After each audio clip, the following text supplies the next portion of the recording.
بسم اللہ الرحمن الرحیم۔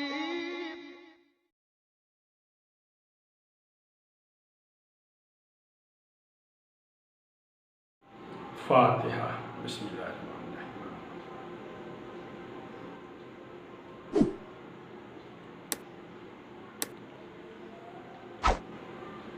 اللہم صلی اللہ علیہ محمد۔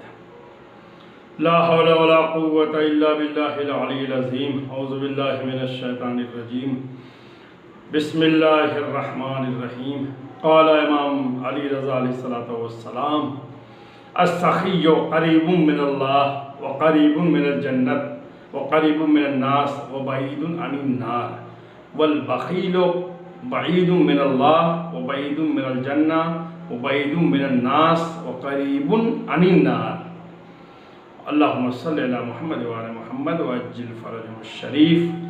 امام علی رضا علیہ السلام کی شہادت کے موقع پہ سب سے پہلے ہم تعزیت و تسلیت پیش کرتے ہیں اپنے آخری والی و وارث امام اصغر کی خدمت اقدس میں، اور تمام مراجع کرام و آیات اعظام کی خدمت عالیہ میں، اور تمام مومن مومنات، تمام ناظرین و سامعین کی خدمت میں ہم تعزیت پیش کرتے ہیں۔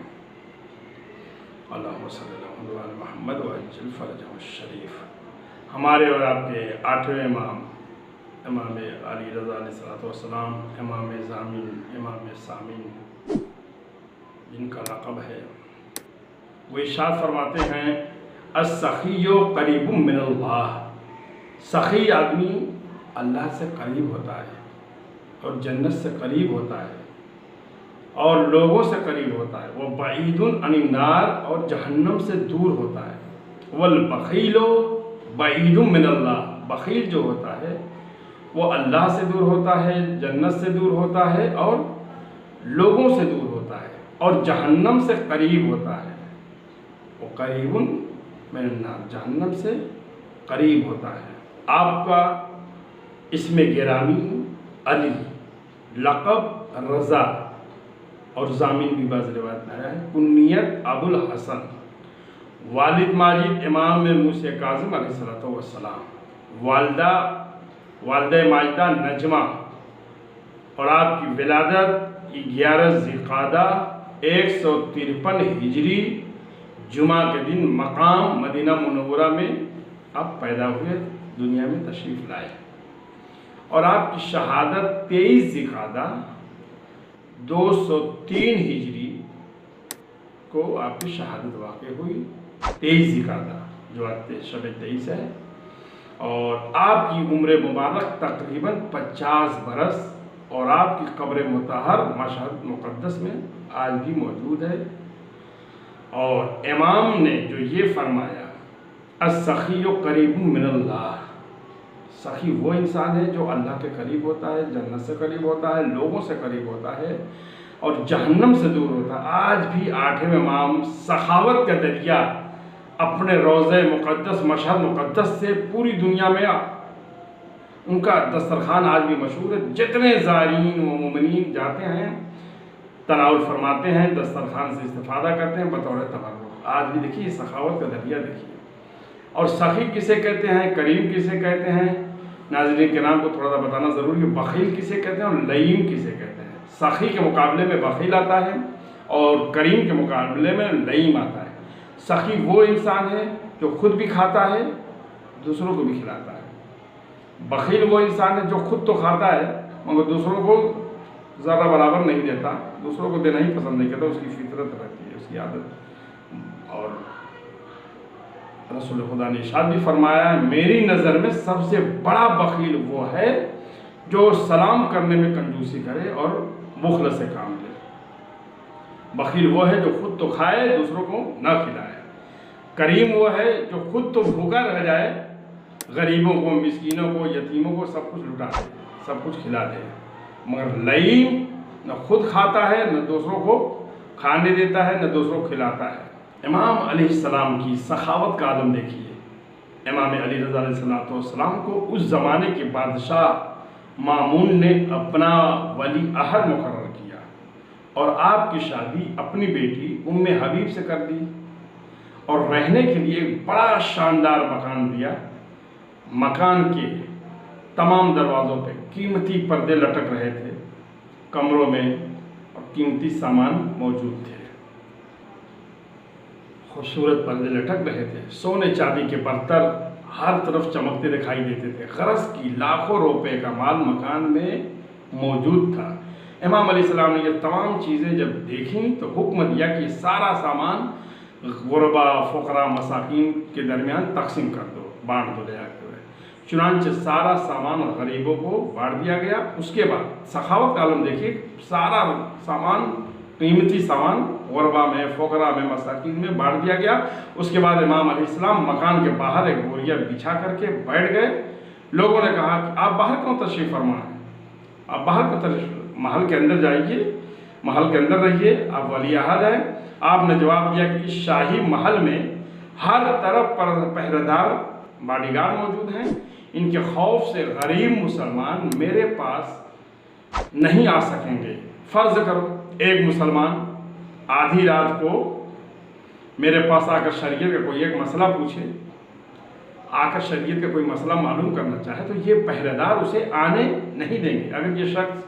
اگر یہ شخص صبح ہونے سے پہلے مر گیا اور مسئلہ نہ پوچھ سکا تو میں اس کے لیے اللہ کو جواب دے ہوں گا۔ تو بادشاہ نے جب یہ بات سنی تو پہرے دار ہٹا دیے۔ امام علیہ السلام شاہی محل میں رہتے تھے، لیکن اس شاہی محل میں آپ کا دروازہ ہر وقت تمام مسلمانوں کے لیے، تمام مومنوں کے لیے کھلا رہتا تھا۔ آپ ایک بڑی سلطنت کے ولی عہد کہلاتے تھے، لیکن رہن سہن معمولی کپڑے پہنتے تھے، سادی غذا نوش فرماتے تھے اور اپنا سارا وقت، سارا ٹائم، وقت علم دین کو پھیلانے میں صرف کرتے تھے۔ اور آپ جب دسترخوان پہ بیٹھتے تھے تو آپ کے سارے غلام، نوکر، چاکر آپ کے ساتھ ہی بیٹھ جاتے تھے۔ آپ تمام مسلمانوں کو بالکل برابر جانتے تھے، المسلم اخو المسلم۔ آپ بڑے صاف گو، راست گو، سخی، عابد، زاہد، متقی، پرہیزگار، اور آپ اپنے زمانے کے عالم افضل کائنات تھے۔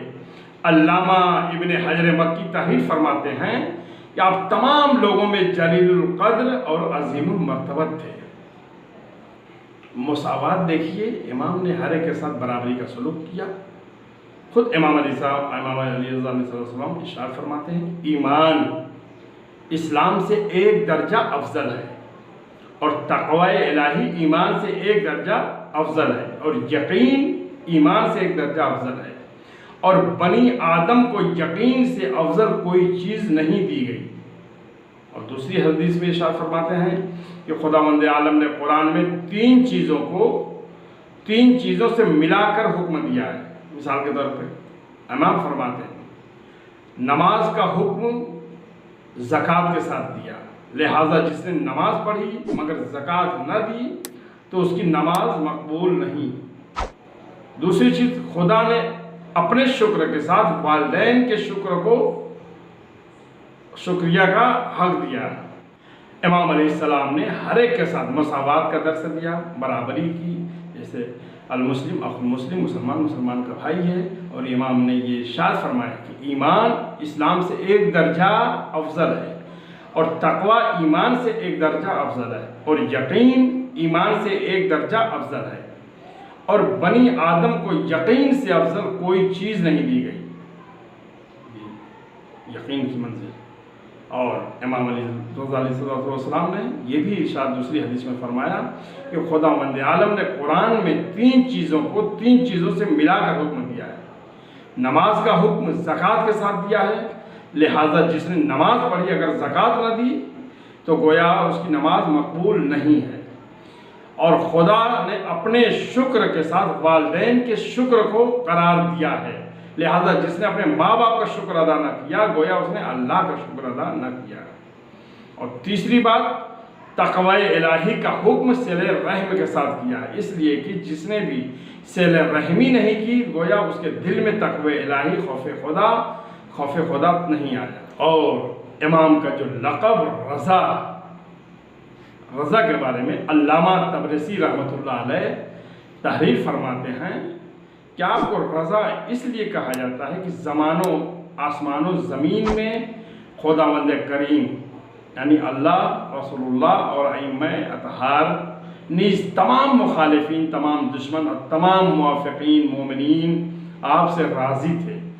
اور امام محمد تقی علیہ السلام ارشاد فرماتے ہیں رضا اس لیے کہا جاتا ہے کہ یہ لقب خدا اور رسول کی خوشنودی کا جلوہ بردار۔ اور امام علی رضا علیہ السلام کی شہادت ابو مخنف کا بیان ہے کہ جب مامون نے انگور کے ذریعے امام علی رضا علیہ السلام کو خراسان میں جب زہر دے دیا اور آپ بستر علالت پہ کروٹیں لینے لگے تو خداوند کریم نے امام محمد تقی کو وہاں بھیجنے کا بندوبست کیا۔ چنانچہ اس وقت ہمارے نویں امام مسجد نبوی میں تشریف فرما تھے اور مشغول عبادت الہی تھے۔